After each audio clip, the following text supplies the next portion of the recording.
김성수의 오늘, 이제는 정가 산책으로 함께합니다. 정치권 동향 생생하게 풀어드릴 분은요. 예, 한겨레 신문의 하어영 기자 전화 연결돼 있습니다. 안녕하세요. 예, 안녕하세요. 예, 오늘은 더민주당 얘기부터 해보려고 합니다. 하도 맨날 새누리당 얘기부터 하니까 좀 그래서요. 예. 그렇다는 얘기는 더민주당의 지금 내홍이 새누리당 못지않게 지금 시끄럽다는 얘기이기도 한데, 김종인 대표 지금 사퇴하겠다는 건가요? 제가 며칠 전에도 말씀 한번 드린 것 같은데요. 예. 이게 정치라는 것이 할 수 있는 말과 할 수 없는 말의 금도가 있는데, 지금 김종인 대표 쪽에서 나오는 이야기를 보자면 굉장히 극단적인 언사들이 좀 오가고 있습니다. 예, 예를 들면 그렇습니다. 정체성 불만이 핵심인데 왜 자꾸 딴소리 하느냐부터 시작해서 그따위로 대접하는 정당에서는 일할 생각 추호도 없다라는 말까지, 사실상 이 대표의 정무적 판단을 기대하기에는 조금 어려운 언사들이 좀 오가고 있어서, 사실상, 글쎄요, 좀 지켜봐야겠습니다만, 이대로라면 어렵지 않을까. 그래서, 조금 성급한 말씀입니다만, 좀 누군가가 나서서 좀 이 사태를 좀, 수습을 해야 하지 않느냐라고 이야기하면서, 문재인 전 대표의 역할론도 좀 나오고요.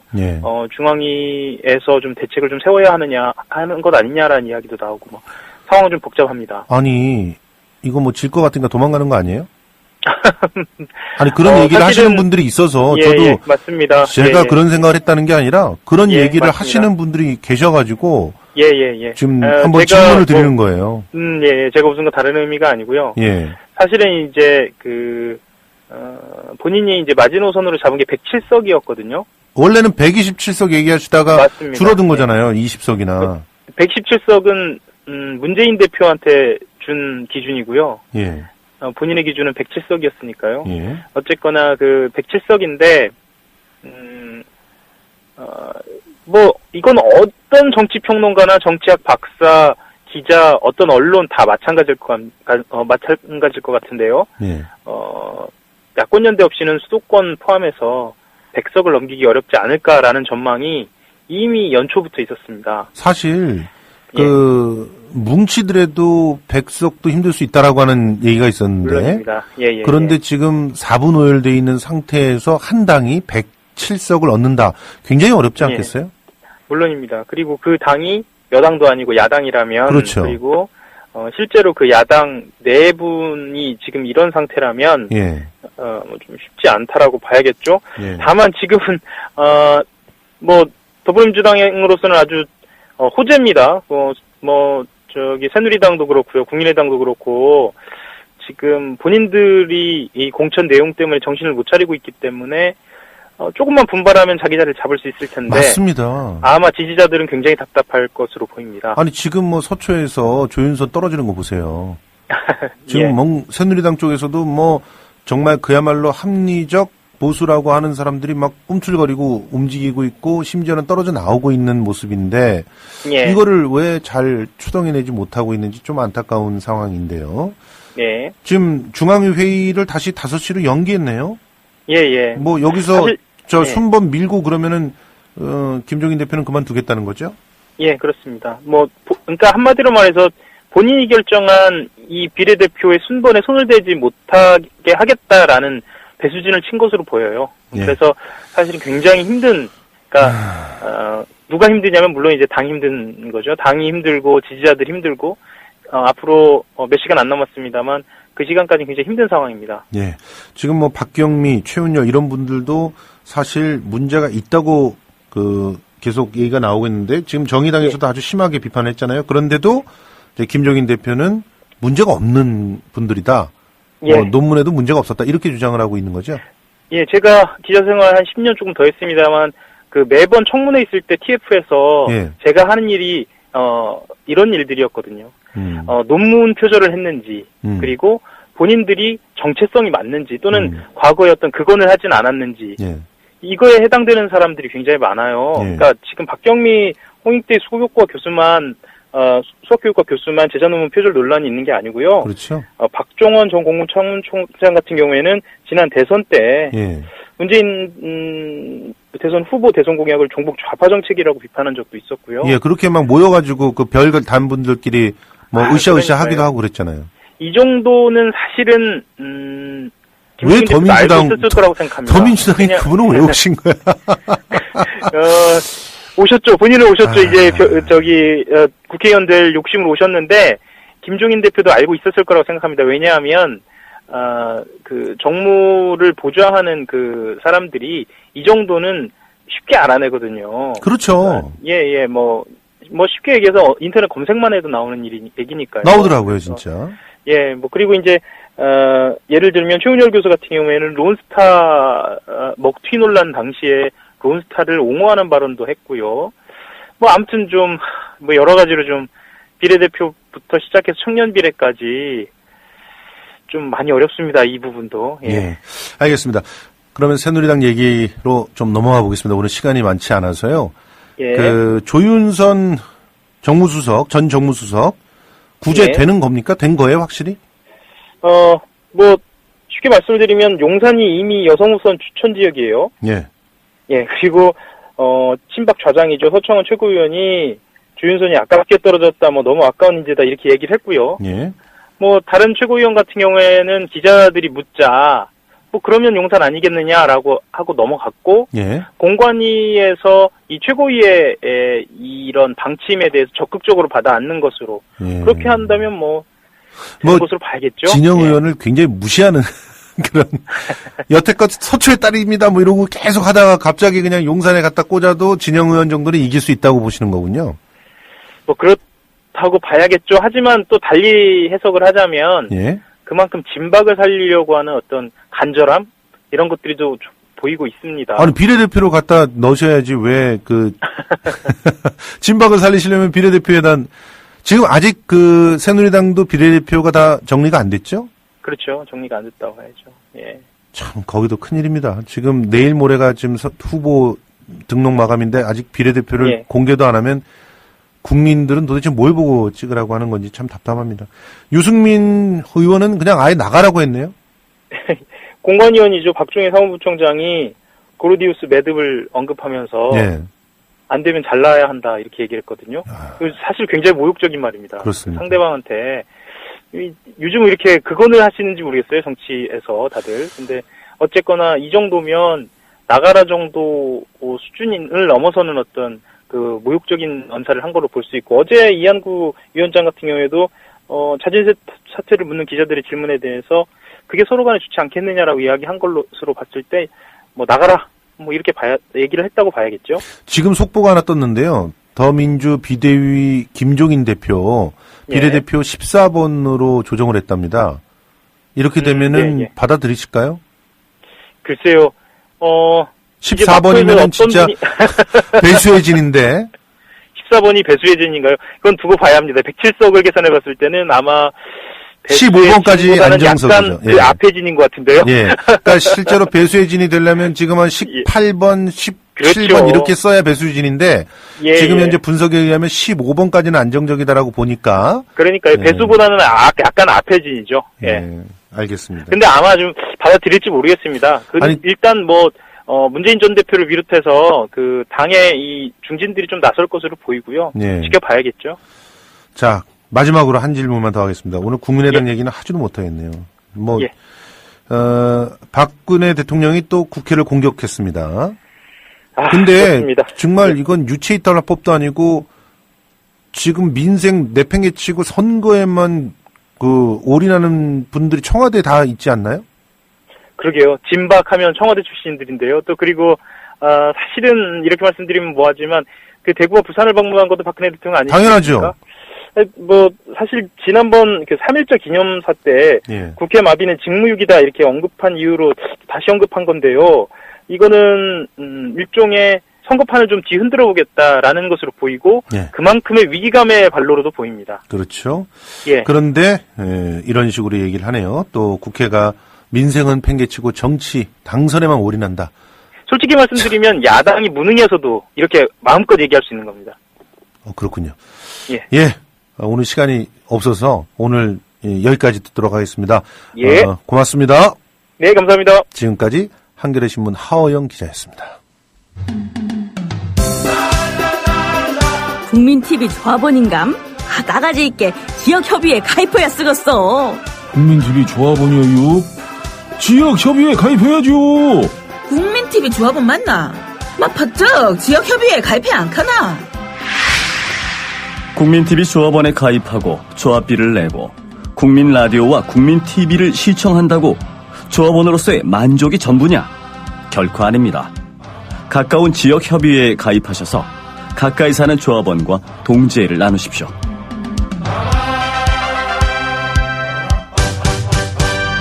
자세한 가입 안내는 미디어 협동조합 홈페이지 지역협의회 게시판을 참고하시면 됩니다.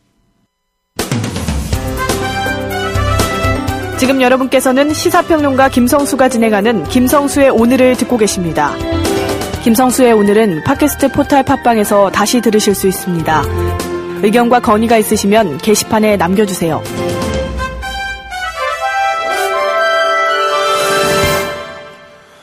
예, 이번 시간은 문화와 음모 황진미 대중문화평론가 전화로 연결돼 있습니다.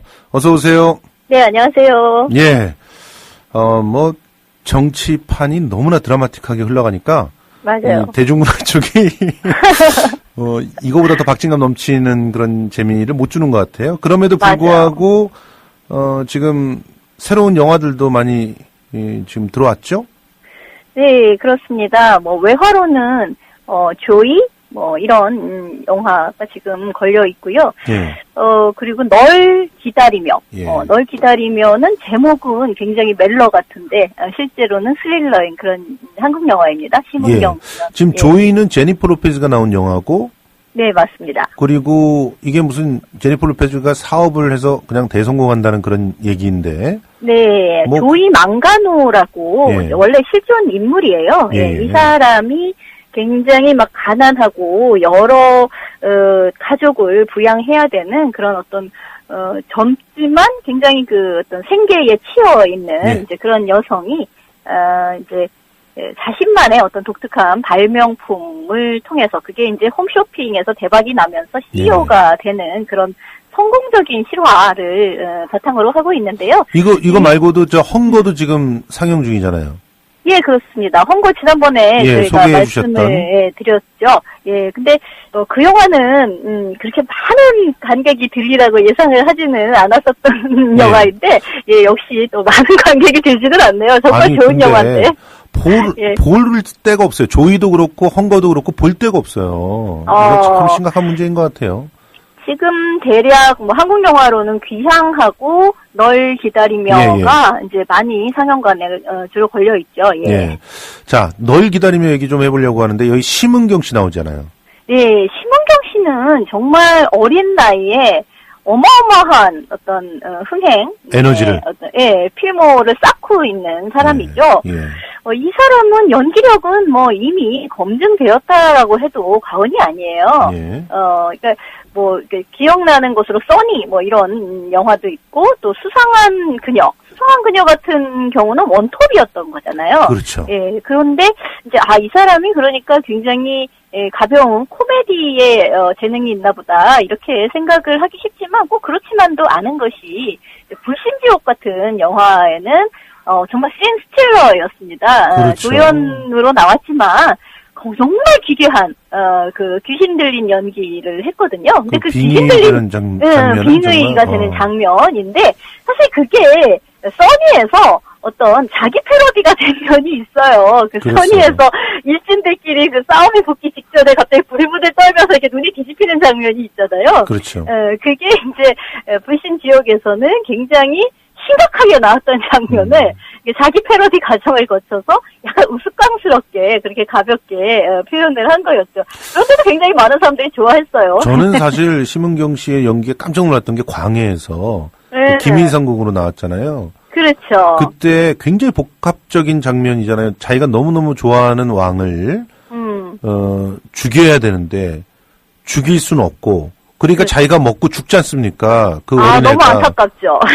그때 그 표정과 감정의 연기는 정말 짧은 시간이었지만 그야말로 씬 스틸러라고 하는 말에 걸맞는 그런 장면이 아니었나 생각을 하는데. 그렇죠. 그런데 이 널 기다리며 안타깝 없잖아요. 그걸 그렇죠. 보면은 예, 예. 그 사람으로서는 자기로서는 힘이 없기 때문에 예. 왕도 지켜야 되겠고, 근데 이 상황을 모면할 길이 없고, 그렇죠. 그렇기 때문에 결국 자기가 죽는 것을 택하는 수밖에 없는 거였잖아요. 근데 널 기다리며도 그런 비슷한 느낌이 있다면서요? 예, 맞습니다. 이제 이거는 전체적으로 봤을 때는 복수극이에요. 예. 그러니까 아버지가 어렸을 때 자기 눈앞에서 죽는 것을 본 소녀가 예. 15년간 절치부심을 합니다. 예. 그래서 드디어 그 범죄자를 자기 손으로 응징할 수 있는 기회를 갖게 되는 거예요. 예. 그러니까 생각해 보면 그렇게 어린 소녀가 이제 자라서 약 이제 20대 초반이 된 것인데, 그 20대 초반의 연약한 소녀가 어떻게 거의 사이코패스에 가까운 범죄자를 응징할 수 있을까, 이런 것이 굉장히 의문스럽잖아요. 그렇죠. 그러니까 이제 어떤 간극을 어떻게 채워나가느냐의 어떤 문제인데, 이 영화에서는 이제 어쨌든 이 캐릭터가 굉장히 이중적이다. 겉으로 봤을 때는 해맑은 소녀, 근데 네. 속으로는 굉장히 스스로의 괴물성을 키워나간 그런 괴물 같은 여성, 이런 어떤 두 가지 측면을 다 가지고 있는 것으로 이제 캐릭터를 설정을 한 것이고, 네. 거기에 대해서 심은경 씨는 그 두 가지가 왔다 갔다 하는 것을 굉장히 잘 해내고 있어요. 능수능란하게.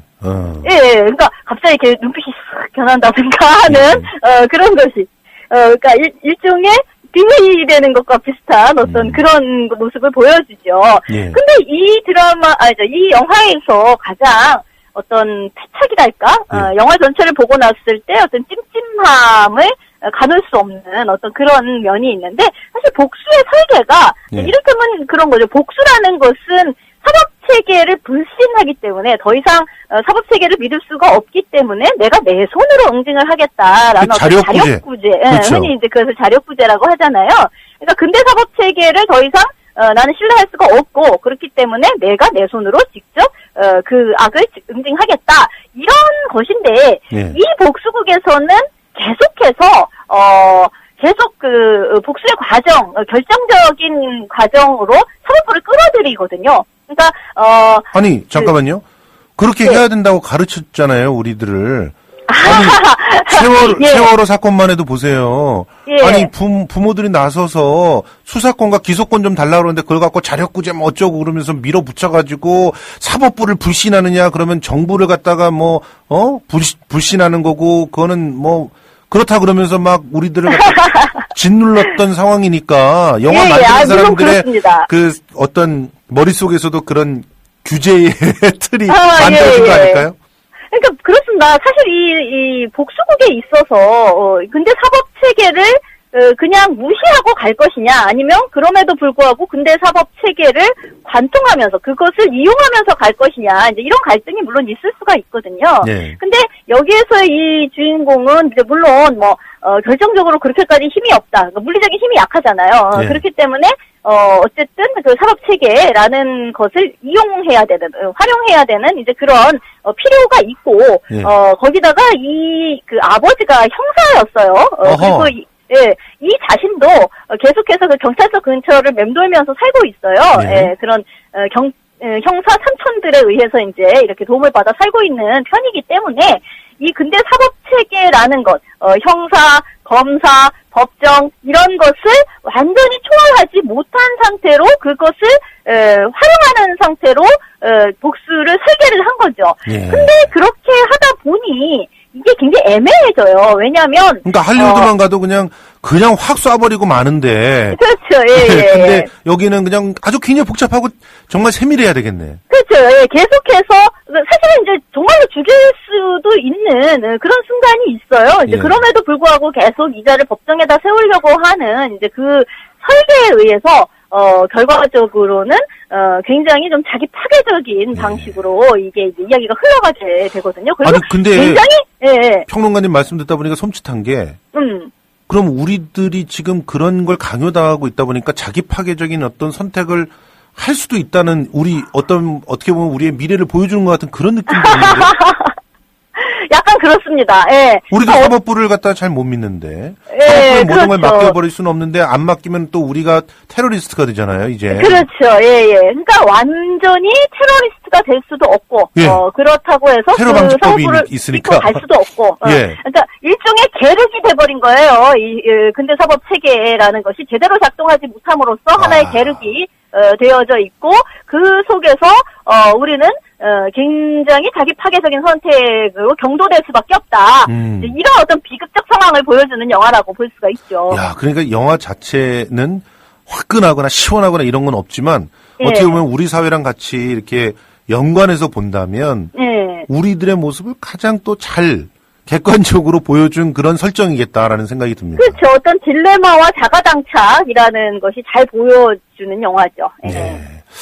어떻게 보면 대중문화에 우리들의 모습이 고스란히 담겨 있다는 사실을 발견할 때마다 막 섬찟섬찟 놀라고 하는데요. 널 기다리며 한번 이번 주말에 한번 들여다보면서 어떻게 우리의 모습들을 담고 있는지 한번 지켜봐야 될 것 같습니다. 시간이 너무 없어서 죄송합니다. 다음 주에 네. 또 드라마 얘기를 통해서 우리 시대에 숨어 있는 음모를 파악해 보도록 하겠습니다. 고맙습니다.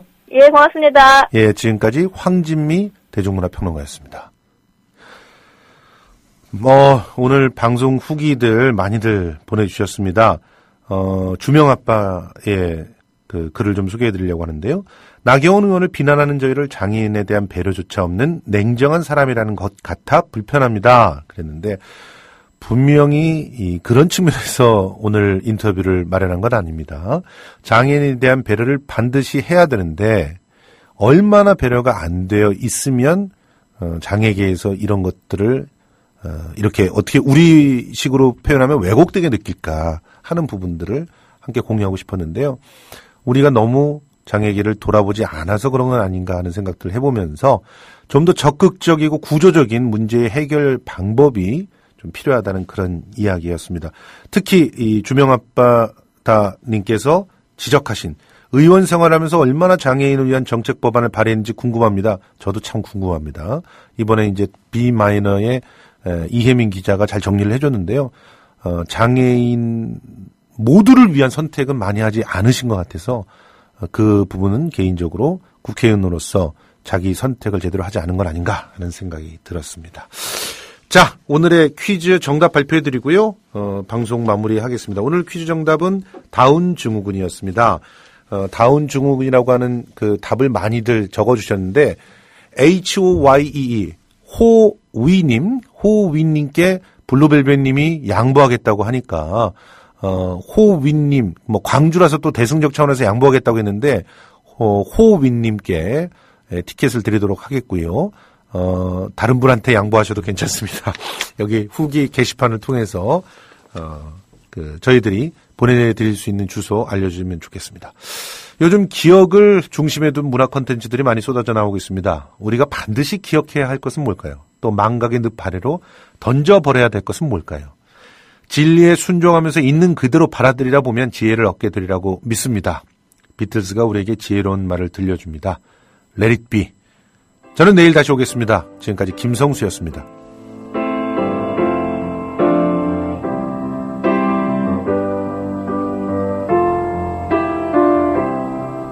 When I find myself in times of trouble, Mother Mary comes to me, speaking words of wisdom, let it be.